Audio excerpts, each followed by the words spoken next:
Hey there everybody, and welcome back to the Correcting Common Posture Deviation series.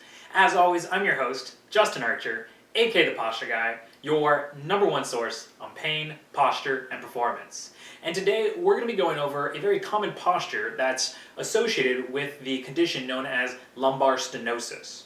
Now, if you're unfamiliar with what lumbar stenosis is, it's basically a condition or a diagnosis given where when people's spines are out of alignment to the point where it's actually causing a compression on their spinal cord and the nerves around it.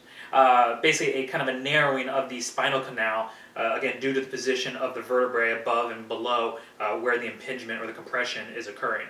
Now this could happen really anywhere in the spine. Today we're going to be focusing on lumbar stenosis. So stenosis happening in the lower back region, okay? But the basic biomechanics that we'll be going over can be applied to the mid, upper, cervical, all parts of the spine, okay?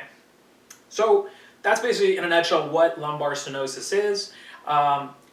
In my experience, what I found is that usually the postures that are associated with it, if you want to say kind of the demographic that comes in complaining about lumbar stenosis, is they're usually people who have very sedentary lifestyles and jobs. Maybe even not lifestyles, but maybe they just you're someone who works behind a computer 9 to 5.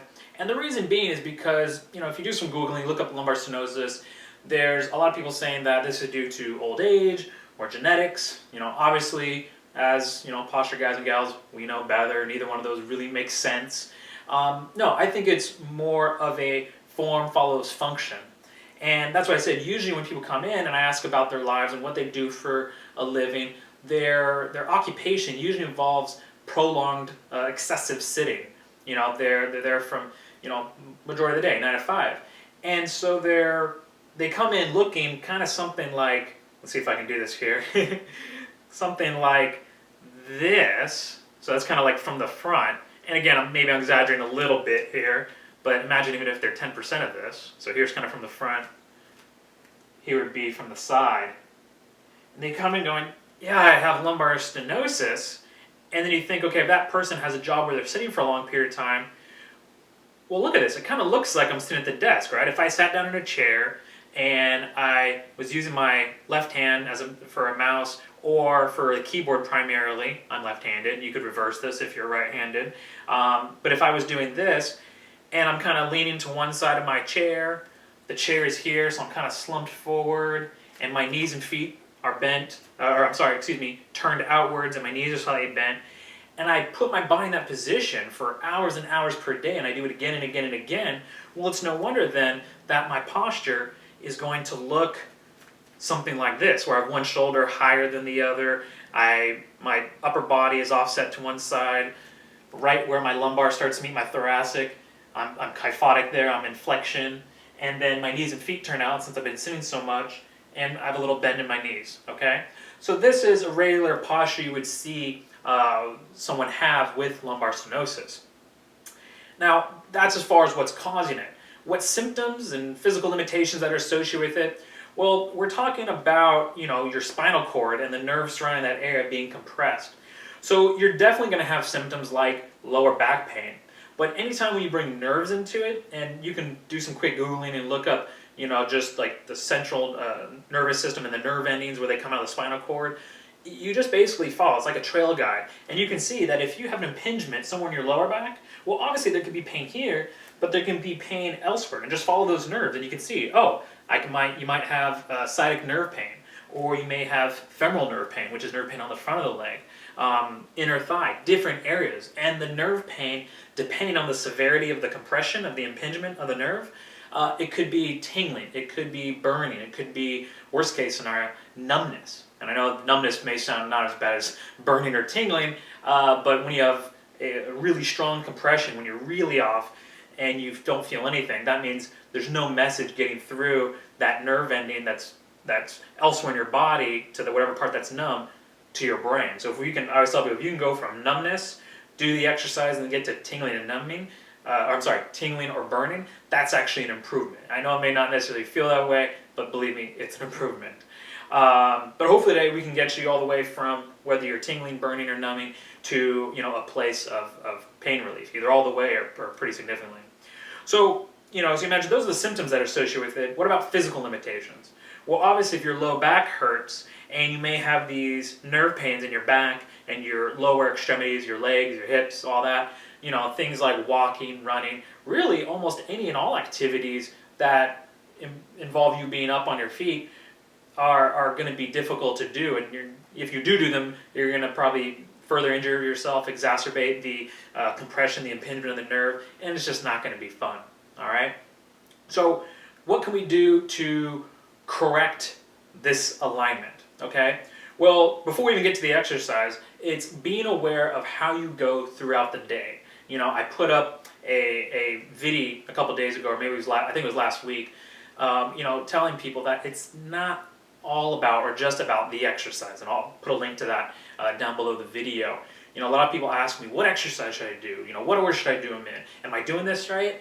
Don't get me wrong, exercises are great. It's what I use, the tools I use to give you guys so that you could realign your body. But also, it's other things, like how you breathe, what you drink, what you eat, how you move or don't move, obviously as we're talking about today, how you sleep, etc., etc. So what could go a really long way is just being conscious and aware of what you do with your body throughout the day, okay? So if you're someone who's sitting in a chair, kind of leaning to one way, right? Try focusing on staying centered.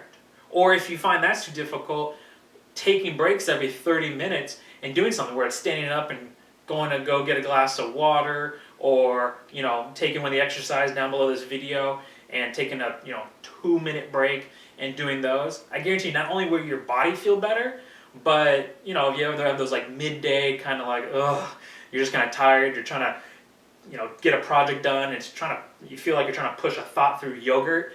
You get up, you do a set of standing windmills or arm circles, I guarantee your body's going to feel better, but also you're going to have so much more mental clarity, all right?